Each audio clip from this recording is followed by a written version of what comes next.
is World Mental Health Day. Joining me now to talk more about the importance of this day and how they are helping our foster youth deal with their own mental health problems are Don Wells and Irving Chavez from Just in Time for Foster Youth. Good morning to you both. Thanks for having us. Mr. Wells, it's always good to speak with you, and Irving, welcome back to KUSI.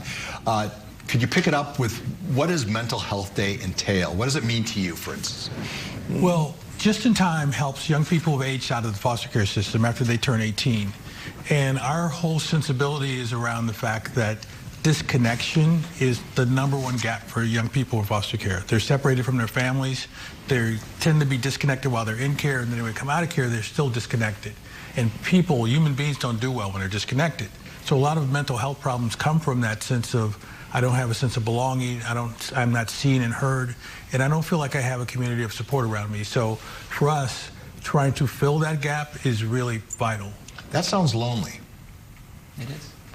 I mean, it seems like you're walking through life alone, and that's a pretty big weight to carry, does it not? Yeah, it can. I think it can be lonely. It can be experienced as having to do everything by yourself, figuring it out by yourself. And I think when you're not set up in a system to make the choices that benefit you the most, choices that are either forced upon you or decided by other adults that believe they have the best interest for each individual, that's where we want to, change the narrative and give people the opportunity to have the choice that if they choose to engage in their well-being and their mental health, just like if they choose to engage to save money and pay themselves first, that's something that they should be doing as a basic need. So how do you fix the problem then? I mean, that's great. That's a great game plan. How do you do it? How do you implement it? So Just in Time is all around creating a community, a reliable, responsive, real community. And when we really got focused on this was during the pandemic. During the pandemic, there was so much going on around mental health, and it was suddenly being recognized. And as we were reaching out to our participants to try to offer support, we could offer financial support, we can offer other things. The #1 thing that kept coming up in those conversations was I feel alone, I feel disconnected, and it's just weighing on me. I have anxiety. And so we said we have to do something about that. We have to treat mental wellness not as an extra thing that happens later after you have food and shelter, but as a basic need that has to be addressed. So what we do is we really build this supportive community that they know they can rely on. And we're focused on that. Every service that we offer is connected to a relationship. And that relationship is lasting.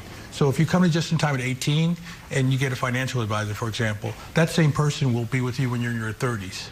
So it's just saying, I know that somebody is there that I can count on. And we talk about the way we express this is everybody needs somebody they can call at 3 a.m.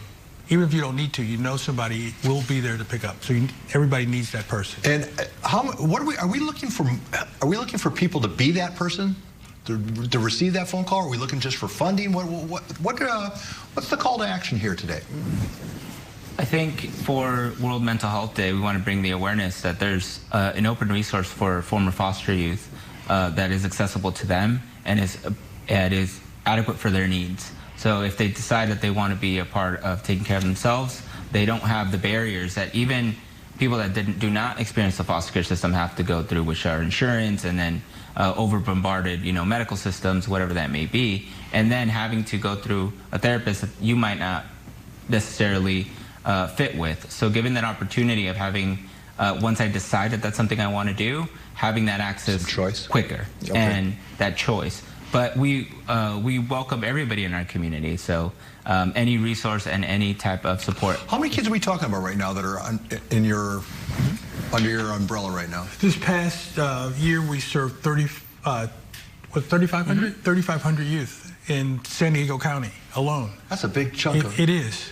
Population. And when we started offering this wellness therapy, which is a new thing for us in the last year, and foster youth are typically not wanting to do therapy because they had it when they were in care, and it was something that was forced on them. It wasn't their choice. And we've gone from starting from scratch to this last year we had 2,000 free therapy sessions for our youth. And it's just growing. So it's become destigmatized for our young people, and they've been really embracing it. All right, so where do people go to learn more about the organization? Okay, our website is jitfosteryouth.org, and if you go to the website, you can see where all our services are, and you can volunteer. You can also give us financial support if you're so inclined. But we're trying to build a community of support. So anybody who comes to our site who wants to be part of this community, there's an opportunity. All right, well, you guys are proof that angels walk amongst us. So thanks for making the city better. Yeah, and thanks so for helping kids. I mean, I think we're all about that, right? Thanks for having us. We really appreciate the opportunity. All right, I wish you guys both a safe day. The Dodgers were able to get out of Dodge and live